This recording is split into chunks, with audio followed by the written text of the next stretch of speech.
Comenzamos con los estudios. Os he dicho antes que he intentado poner los estudios más relevantes que he visto, pero sobre todo asociarlos a las patologías que más han relacionado con el consumo y con el contacto de estos disruptores endocrinos y donde más podemos echar mano, ¿no? Donde más podemos tratar para evitar que se padezcan esas patologías.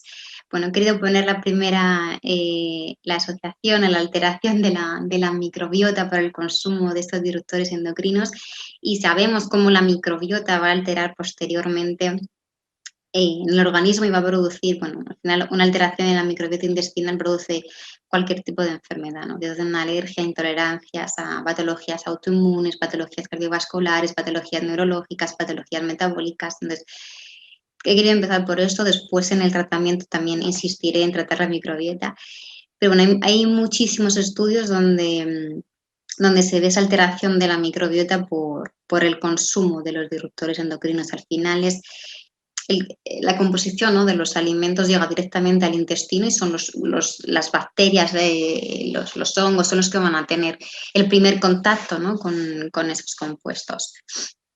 Entonces, como os decía, al alterar esa microbiota va a alterar órganos como el tejido adiposo, el tejido graso, el páncreas, el hígado, todo, obviamente el tracto gastrointestinal, los músculos, ese equilibrio a nivel cerebral. Os decía antes que una de las consecuencias serán enfermedades neurodegenerativas. Va a provocar disbiosis, es decir, un desajuste en esa microbiota, en esas bacterias, va a desequilibrarlo, produciendo un sobrecrecimiento de algunas bacterias más tóxicas, produciendo metabolitos que pueden producir inflamación subclínica y patologías, ¿no? Bueno, he puesto aquí un artículo bastante interesante y, bueno, te venía en realidad la relación entre todos los disruptores endocrinos y lo que iban produciendo. Bueno, he cogido dos. Uno de los metales del plomo, que lo que producía en adultos ya era la elevación de proteobacterias y, por tanto, va a haber una disbiosis y, como os decía, nos puede producir todo tipo de patologías al final.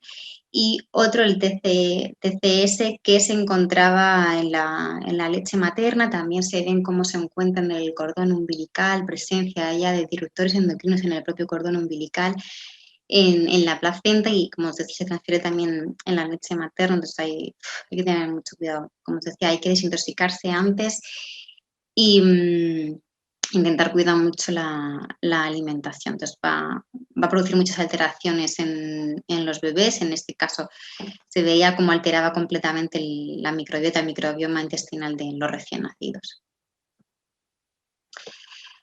Embarazo y recién nacidos, ¿cómo afectan estos disruptores endocrinos? Bueno, al final es la asociación más directa. Como afecta a todo el sistema hormonal,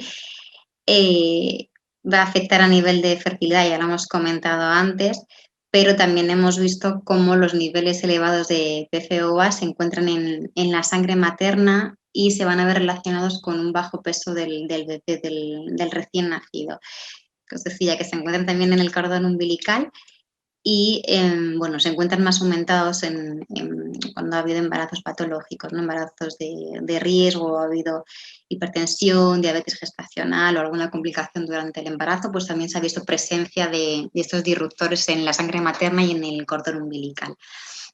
Hay una mayor vulnerabilidad en fetos y recién nacidos para su desarrollo, y al final es que, como es cuando nos estamos desarrollando en este periodo embrionario y en la infancia, en la edad temprana, es donde más nos afecta, porque es donde se desarrollan todos nuestros sistemas y todos nuestros órganos.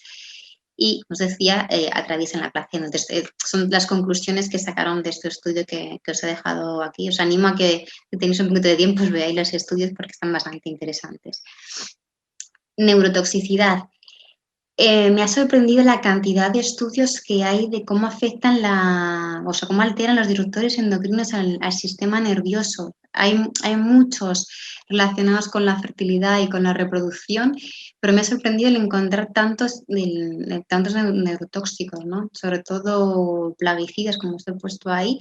Y lo que va a producir es una alteración en la transmisión sináptica, es decir, una alteración en la transmisión entre las neuronas. Pues, afecta el sistema neuroendocrino y sobre todo a dos ejes, ¿no? Hipotálamo, hipófisis y gónadas, y hipotálamo, hipófisis tiroides. Entonces, También muchas de las patologías relacionadas con la tiroides puede estar afectados por este consumo de disruptores, endocrinos o ese contacto, ¿no? A través de los cosméticos que decíamos antes.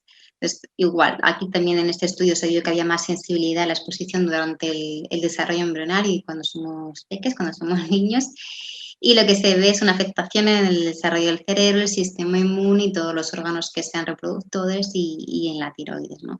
Muchas de las tiroides de Hashimoto, todas las patologías autoinmunes, igual hay que ver la afectación de la microbiota, si hay algún tipo de intolerancia a algún alimento, alguna presencia de antígeno, alguna presencia de un virus activo, sobre todo el del Epstein-Barr suele estar alterado en las patologías de Hashimoto, pero se tiene que tener en cuenta la presencia también de disruptores endocrinos que puedan estar alterando ese funcionamiento de la glándula tiroidea y esta sobreexpresión del sistema inmune.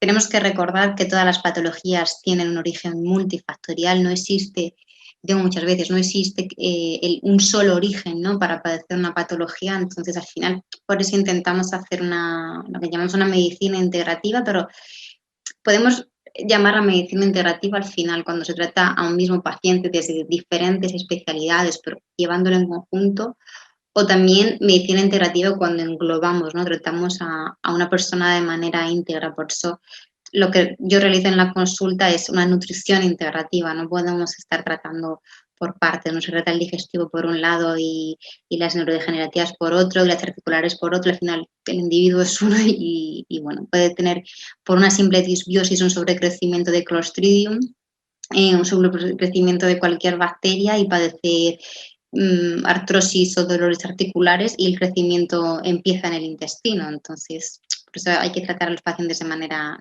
integrativa. Bueno, como os decía, eso va a afectar al sistema nervioso, en los procesos de neurogénesis, de formación de neuronas, la sinapsis, como os decía, la conexión entre las neuronas y, por tanto, en funciones cognitivas y motoras. También hay estudios que asocian esos disruptores endocrinos con neurodegenerativas, también con Alzheimer, con Parkinson, con autismo, también he visto algún estudio. Pues hay que tener cuidado, sobre todo con metales, era donde más asociación había. Efectos obesogénicos, es decir, van a actuar en la producción excesiva de adipocitos, en la producción excesiva de células grasas. Al igual que decía que donde más estudios hay es en temas reproductivos, este es el segundo efecto, la segunda consecuencia que más estudios tiene, esa acumulación de grasa. El tejido adiposo es un tejido endocrino, ¿no? Entonces, por eso afecta directamente. Hemos dicho que altera el sistema hormonal y como el tejido adiposo es un sistema hormonal, se va a ver afectado directamente. Y además es que todos los disruptores endocrinos son lipófilos, se van a acumular en esa grasa. Entonces, es todo un círculo constante, ¿no? Cuanto más intoxicado está una persona, más grasa está produciendo y cuanto más grasa tiene una persona, más intoxicada va a estar, porque tiene esa acumulación bueno, en esta caso estamos hablando de los disruptores, pero al final es de todos los tóxicos generales. Por eso una de las pautas principales del tratamiento es la reducción de ese porcentaje de grasa que veremos después. Todos los metales, el triclosan, van a alterar ese desarrollo de las células grasas, va a aumentar el almacenamiento de energía por parte del tejido graso y una cosa importante, va a producir un desequilibrio, un descontrol neuroendocrino en la sensación de apetito y saciedad, ¿no? Entonces, igual importante, por los dos lados se puede producir una disminución de apetito, no es lo más habitual, pero puede ser, pero en este caso estamos hablando de una alteración del apetito y de la saciedad, de tener mucho apetito y no sentir esa sensación de saciedad. Los bisfenoles, el BPA, los fitoestrógenos al final y los DES también van a producir un efecto proadipógeno. Es importante, ¿no? Esa acumulación de grasa constante van a alterar la ruta de los esteroides sexuales, es decir, van a alterar la producción, la síntesis, el metabolismo de andrógenos, de estrógenos, la aromatasa, que es una enzima que transforma la testosterona en estrógenos, la FSH, todas las hormonas del sistema reproductivo y sexual.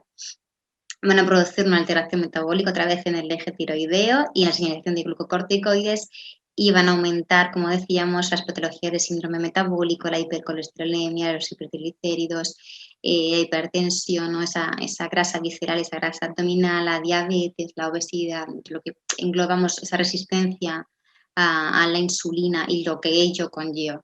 Entonces, muy, muy importante tener en cuenta eso.